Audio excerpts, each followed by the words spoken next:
Son dönemlerde zaman zaman medyada da karşımıza çıkıyor. Aslında halk arasında da kullanılan bir kavram cinnet.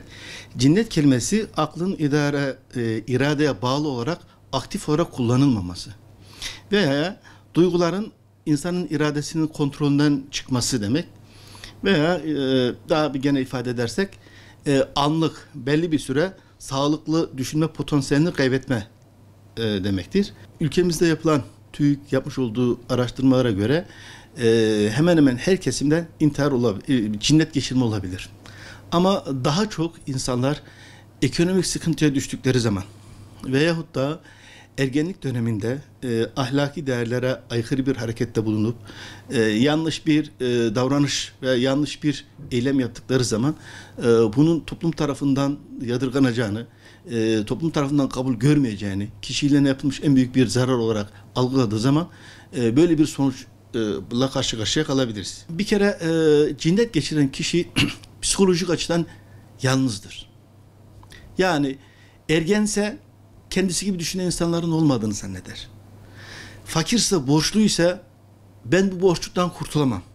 Bir tek bu derin borcun altına girmişim. Dolayısıyla bundan kurtulup normal insanlar gibi yaşayamayacağım kaygısı içerisine girer. Veyahut da işte işsizlikse, bir de son dönemlerde bir moda oldu. İşte aldatma, eşlerden aldatma. Veyahut da ergenlik döneminde kara sevda dediğimiz, işte televizyonlardan, dizilerden görmüş olduğu bir takım sahnelerden etkilenerek sevdiği bir insanı kaybettiği zaman onun tekrar bir kez daha sanki telafisinin imkansız olduğunu, bir daha böyle bir şeyle karşılaşmayacağını düşünerek, böyle bir değerle, böyle bir sevgiyle karşılaşmayacağını düşünerek kendisini kilitlemiş olur.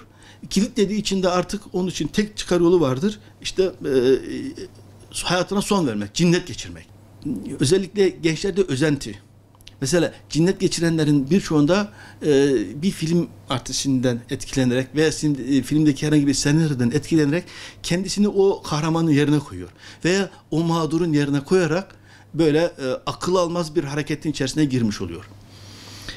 Burada hemen şunu söyleyelim. Cinnet geçiren kişilerde bir ay öncesinden artık bazı şeyler zihnine oturmuştur. Mesela diyelim ki işsizse veya aşırı borcu varsa veyahut da diyelim ki işte yoksulluk içerisindeyse veya diyelim ki tacize uğradı, tecavüze uğradı veya daha farklı bir şeylere uğradı. Bu insanlar bunu belli bir süre düşünüyor. Bir çözüm yolu aramaya çalışıyor kendince. Başkalarıyla paylaşmadığı için de sonucu bir şekilde cinnet geçirmekte buluyor. Cinnet aslında bizim yaşamış olduğumuz sıkıntıların, sorunların son damlası. Yani dertler birikiyor, patlama noktasına geliyor. İşte bu patlamaya biz cinnet diyoruz. Cinnet, intihar gibi bir olay eğer bir toplumda yaygınsa ben hemen o toplumun diğer yargılarını, örf adetlerini, gelenek göreneklerini sorgulamamız gerektiğini düşünüyorum.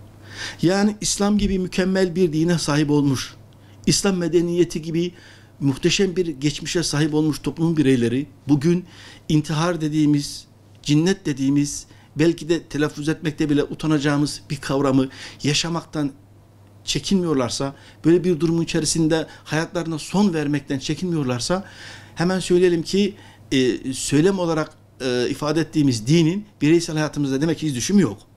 Bakın intiharda da, cinnette de paylaşım yoktur. Eğer biz başta kendi çocuklarımızla, akrabalarımızla, çevremizdeki insanlarla düzgün iletişim içerisine girmiş olsak, bireylerin bu tür sıkıntılarının başlangıcındayken çözme imkanımız olur.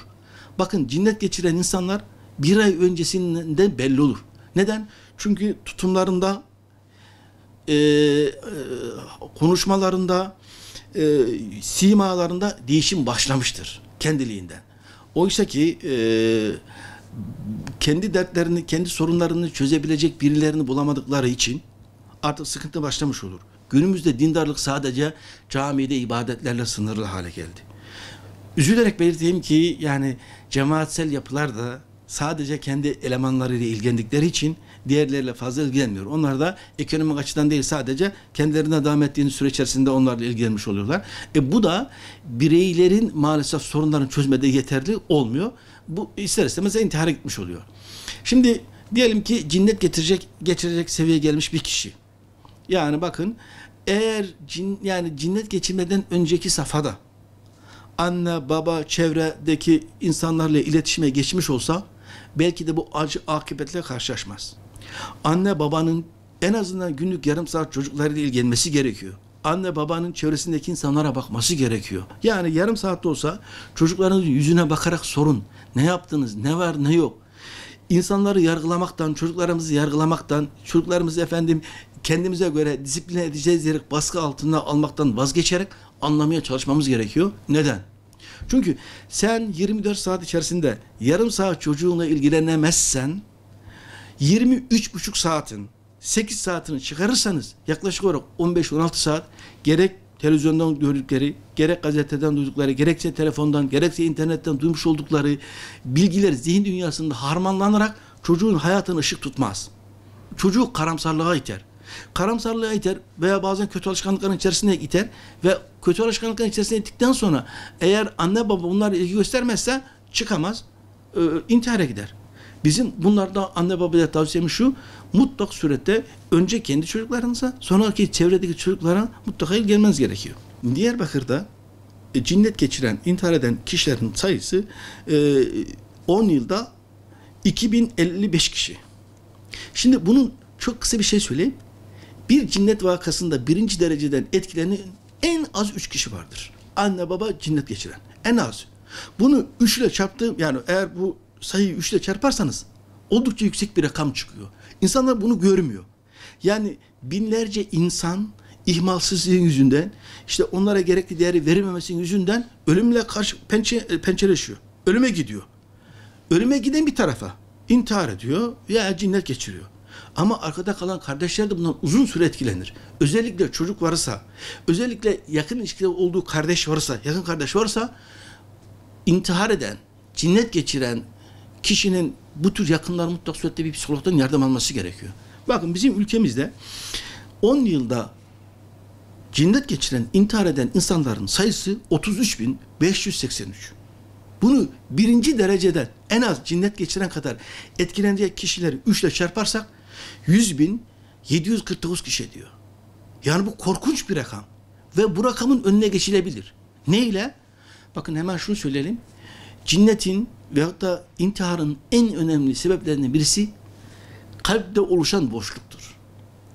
Yani siz, diyor ki Allah, kalpler ancak Allah'ı zikrederek tatmin olur.